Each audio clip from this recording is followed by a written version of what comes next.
This is the story of an ancient enemy, a ghost in the breath of humanity that has claimed more lives than every war in history combined. We have looked it in the eye, unraveled its secrets, and hold its cure in our hands, yet we allow it to kill over 1 million of us every single year. This isn't a tale of medical mystery. It is a mirror held up to the very soul of our civilization. Imagine a predator, not one that stalks with tooth and claw, but with perfect, patient silence. It has been with us since before we were truly us. Its fossilized traces found in the spines of Egyptian mummies, its shadow lurking in the oldest of human stories. For 3 million years, this has been a companion to our species. While we dreamed of gods and built empires, it was there, woven into the fabric of our existence. In the 21st century, we have achieved the extraordinary. We have peered into the quantum realm and sent voices across the void of space. We have vaccines that erase plagues and surgeries that transplant hearts. Clean water flows at a touch. Yet, in this age of miracles, this ancient, knowable thing still kills more people than malaria, homicide, and road accidents combined. It is a stark, dissonant truth that sits uncomfortably in our modern narrative of progress. It has worn many masks throughout our shared history. In classical Chinese medicine, it was sulao, the consumptive weakness. Ancient Greek physicians called it phthisis, meaning to decay, to waste away. By the 18th century, that term evolved into the hauntingly poetic consumption, a word that captures the slow, insidious erosion of life itself. Today, we know it by its clinical name, tuberculosis, but to label it merely a disease is to miss the point entirely. Tuberculosis is a phenomenon. It is an X-ray of society, revealing the hidden fractures of inequality, the seductive power of the stories we tell, and the profound chasm between our technological capability and our moral will. It asks us a brutal question. In a world where we can do almost anything, what do we choose not to do? The answer tells us everything about who we are.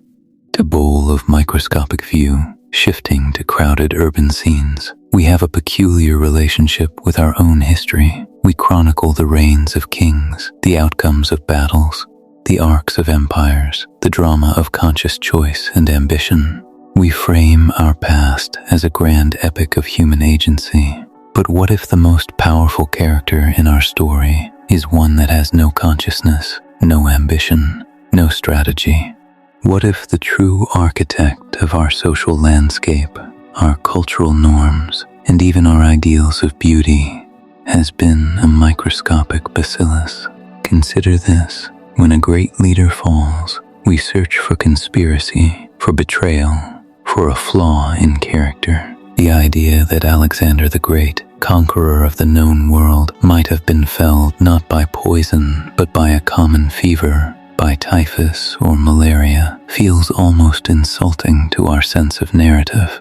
We resist it. We want our history to be about us, about will and spirit. We are uncomfortable with the humbling reality that the mightiest emperor and the lowliest peasant can be equalized by something as mundane as a germ. This dissonance is where our journey begins, because tuberculosis forces us to confront that randomness. And in the face of that terrifying ambiguity, the human mind does not stay silent.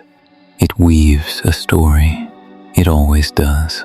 Tiger got to hunt, bird got to fly, wrote Kurt Vonnegut, distilling a profound truth about our species. Man got to sit and wonder why. Man got to tell himself he understand.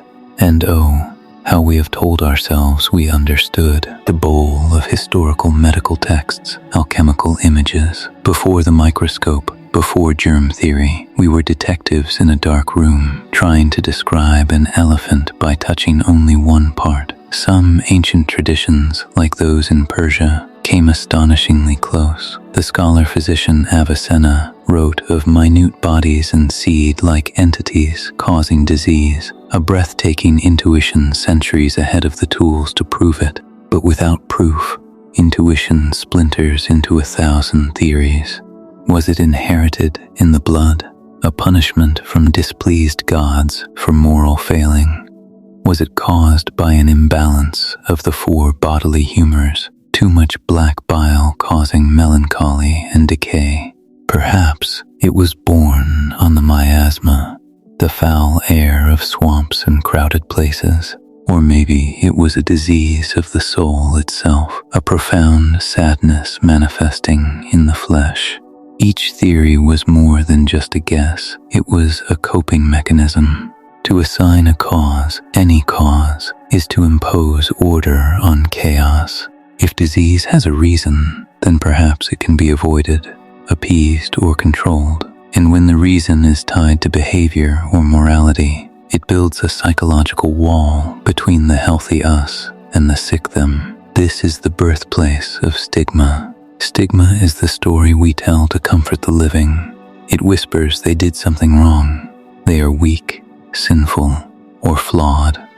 I am not those things, therefore I am safe. It is a shield against the terrifying truth of our shared vulnerability. The sick person becomes not just a patient, but a parable, a warning. In this light, the very word used for centuries to describe consumptives is chilling. Invalids, not just ill, but invalid, without validity. Their humanity, their worth, was discounted by their condition. They were living lessons, not lives. The role of serene countryside, then chaotic industrial revolution cityscapes. But stories are fluid. They change when the context shifts. And with tuberculosis, the context changed dramatically in the 18th and 19th centuries with the rise of the city and the engine of the Industrial Revolution.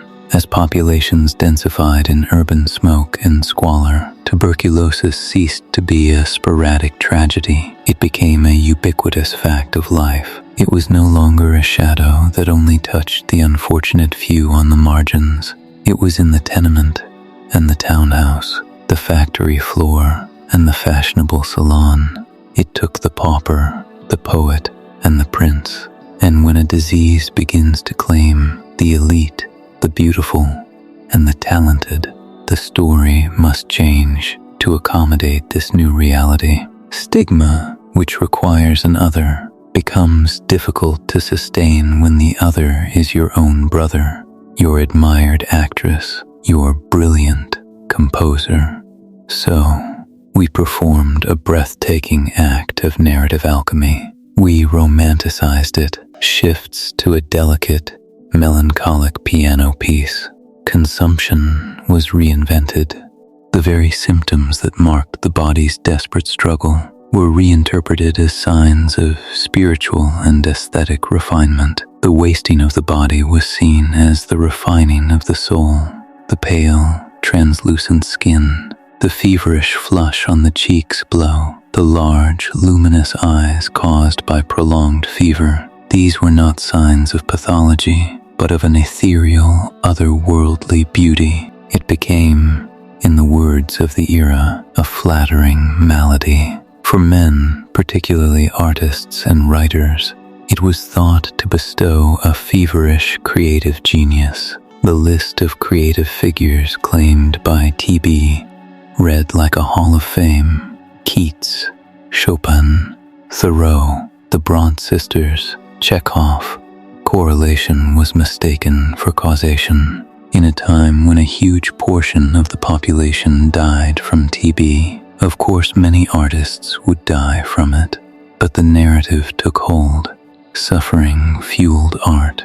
The disease was the crucible for greatness. For women, the ideal of beauty was physically reconfigured to mimic the consumptive look. Women used drops of belladonna, a poison to dilate their pupils, achieving that wide-eyed, feverish gaze. They applied rouge to replicate the flush of tuberculosis. Fashion followed suit. The corset, cinching the waist to an impossibly narrow wasp waist, mirrored the physical wasting of the illness and literally restricted breath, mimicking the consumptive's struggle. Poets wrote of the consumptive's beauty with morbid reverence. The disease was aestheticized, stripped of its visceral horror, and wrapped in the gauze of tragic romance. Charles Dickens, in Nicholas Nickleby, wrote of a disease where the struggle between soul and body is so gradual, quiet, and solemn that the spirit grows light and sanguine with its lightning load. He didn't need to name it, his readers knew.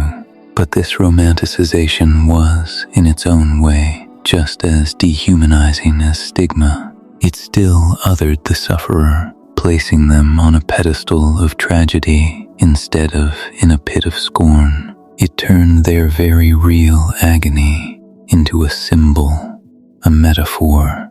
It was a narrative for the comfort of the onlooker, not the compassion for the patient. And beneath this romantic veneer festered a brutal, biological truth. When the poet John Keats died of tuberculosis at 25, the autopsy report was starkly unpoetic.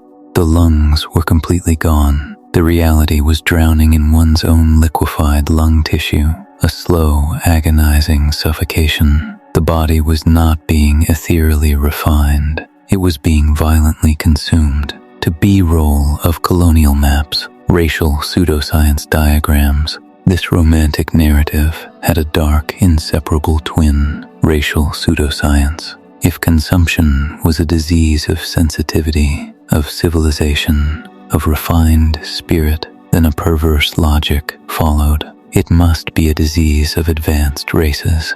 In the height of the colonial era, a theory solidified among European and American physicians. Tuberculosis was the white man's plague. It was believed that Black, Indigenous, and Asian peoples were largely immune due to their simpler constitutions or hardier natures. This was a fiction of staggering convenience. It allowed colonial administrations to ignore the massive death tolls from TB in colonized nations. To acknowledge the epidemic would be to acknowledge that the colonized were just as human, just as susceptible, and just as decimated by the conditions of colonial exploitation, crowding, malnutrition, forced labor. The suffering of millions was rendered invisible by a racist story. A physician in the American South could write that TB was a disease of the master race, not of the slave race, blind to the fact that the brutal conditions of slavery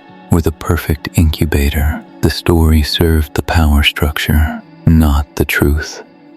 The Yole of Robert Koch's lab microscopic slides. Then, in 1882, a story-shattering discovery. In a Berlin laboratory, the physician Robert Koch methodically proved that tuberculosis was caused by a specific identifiable bacterium, Mycobacterium tuberculosis. The ghost had a face. The era of vague miasmas and poetic wasting was over. The germ theory of disease had claimed its most prestigious trophy. This was a moment of immense liberation and immense complication. Liberation because we finally knew the true enemy. Complication because the narrative had to once again painfully recalibrate. If TB was a germ disease, it was a disease of filth, of overcrowding, of poverty. The romantic victim became a vector. The focus shifted from the individual soul to their social environment. But our human tendency to blame did not disappear. It simply found new targets. The racialized story didn't vanish. It inverted. Now, high rates of TB in Black and Indigenous communities were falsely cited as proof of racial inferiority or poor hygiene, rather than seen as the direct result of systemic racism, poverty, and segregation that created the ideal conditions for the germ to spread. The germ was the bullet, but society had aimed the gun. We focused on the bullet and blamed the target. This new scientific understanding did lead to public health measures, campaigns against public spitting, the promotion of fresh air and sunlight, and the birth of the sanatorium, part hospital, part isolation retreat, often placed in mountainous or dry climates. The rest cure became the norm. Patients were sent away for months or years, told that stillness and air were their medicine. Life in a sanatorium was a strange, suspended animation.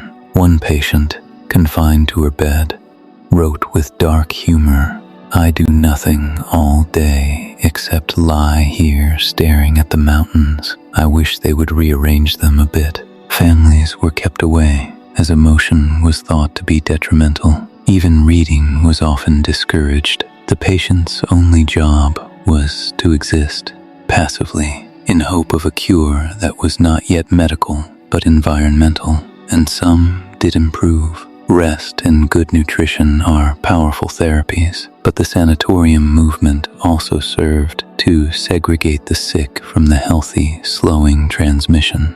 Combined with gradually improving living standards, TB deaths in the West began a slow, steady decline by the early 20th century. Yet this decline was glaringly unequal. While rates plummeted for white, affluent populations, the decline for African Americans, Native Americans, and other marginalized groups was far slower, if it happened at all.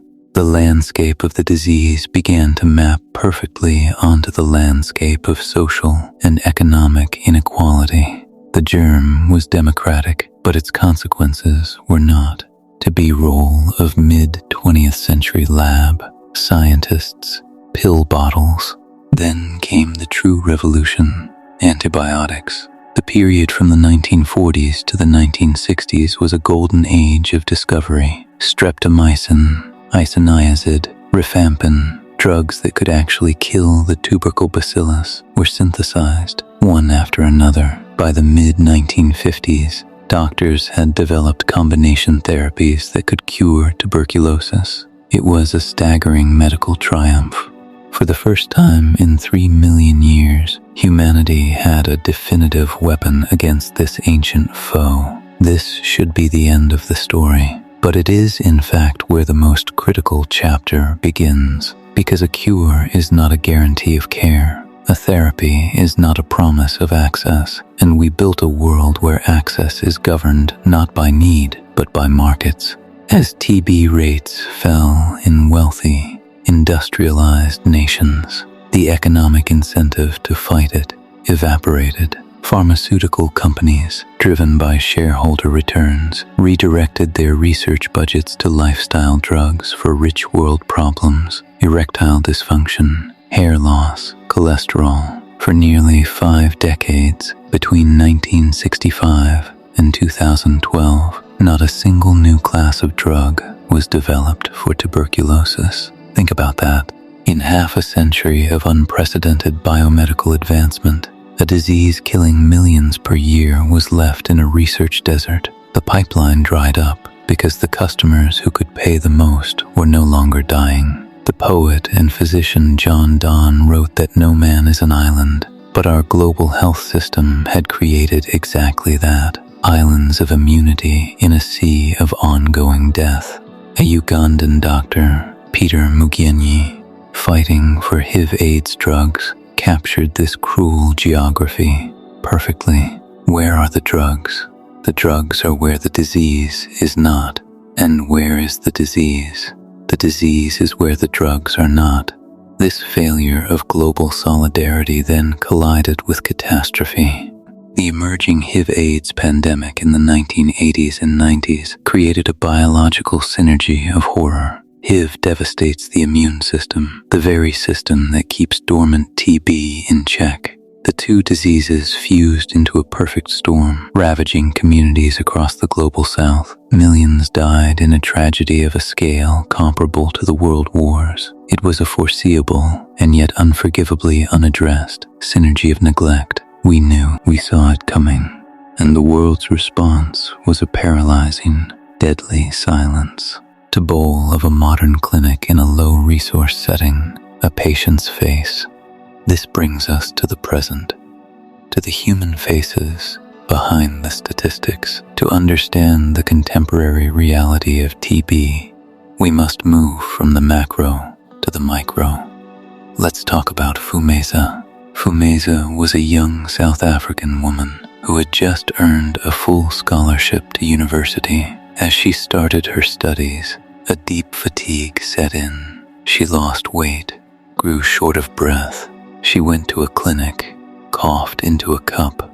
The test, often a century-old method of looking under a microscope, came back negative. She was sent away. She grew sicker. She had to leave school. Her weight dropped to 70 pounds. She was drowning on dry land. Finally, a chest X-ray revealed the horrifying truth. Her lungs were ravaged. She started standard treatment, but it failed. She had drug-resistant TB. Her ordeal became a years-long hellscape, a regimen of thousands of pills and painful daily injections that carried a severe side effect: irreversible hearing loss.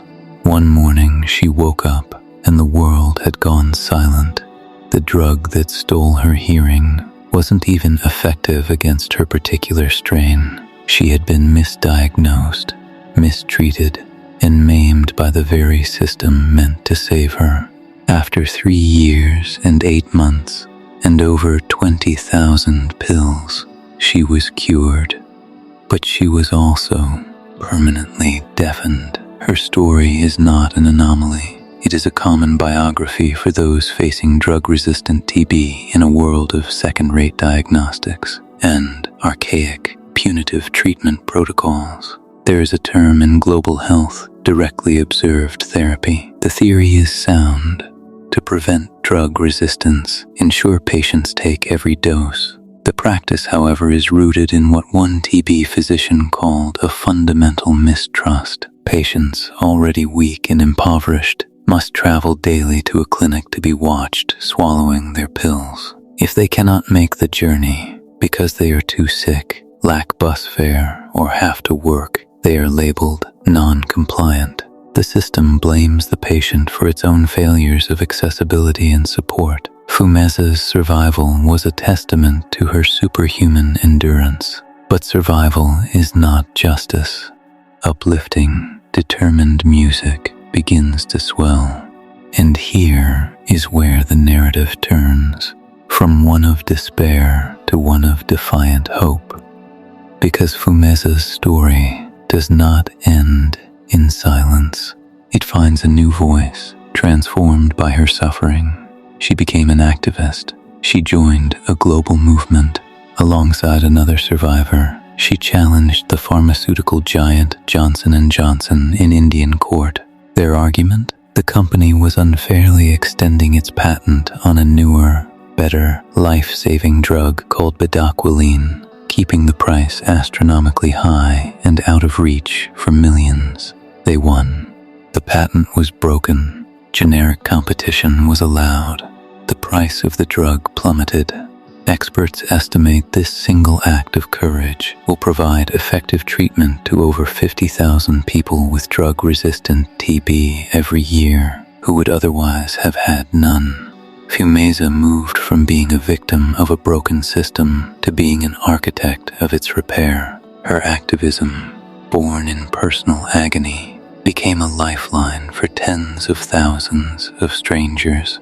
She embodies the most powerful truth of this entire story. The solutions are human. We have the science. What we have lacked is the political will, the moral imagination, and the economic restructuring to deliver it. Lo, deliberate delivery. So let us be brutally clear. A child will die of tuberculosis somewhere in the world in the next few minutes. They will not die because we don't know how to save them. They will die because we have chosen, through our priorities, our policies, and our silences, not to. We choose this world every day. We choose it when our governments underfund global health initiatives, We choose it when we accept pharmaceutical business models that prioritize profit over pandemic response. We choose it when we look away, believing it's a faraway problem for other people.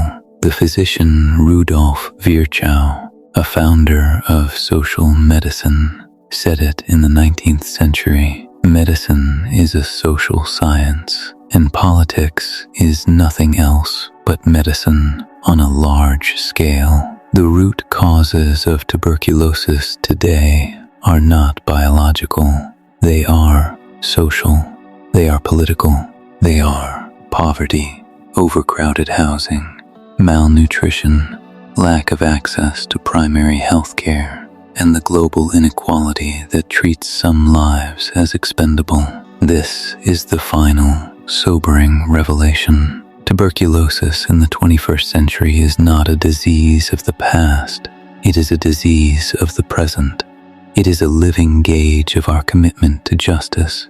It asks, do we believe in the intrinsic value of every human life, regardless of geography or bank account? The hope, the fierce, unyielding hope, lies in this very fact.